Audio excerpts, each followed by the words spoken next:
তার বন্ধুরা, আজকের রেসিপি হলো ফুলকপির মাঞ্চুরিয়ান। তো তার জন্য আমি ফুলকপিগুলোকে অল্প নুন দিয়ে একটু ভাপিয়ে নিয়েছি।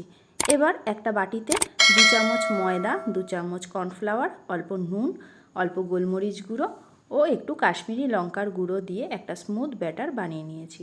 এবার ওই ভাপানো ফুলকপিগুলো সব ওই ব্যাটারে ডুবো তেলে ডিপ ফ্রাই করে নিতে হবে।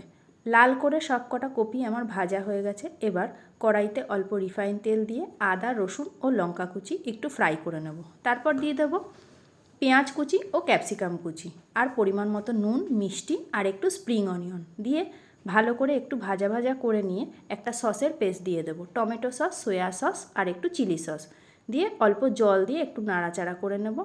খানিকক্ষণ নাড়াচাড়া করার পর একটু কর্নফ্লাওয়ার জলে গুলে দিয়ে দিয়েছি।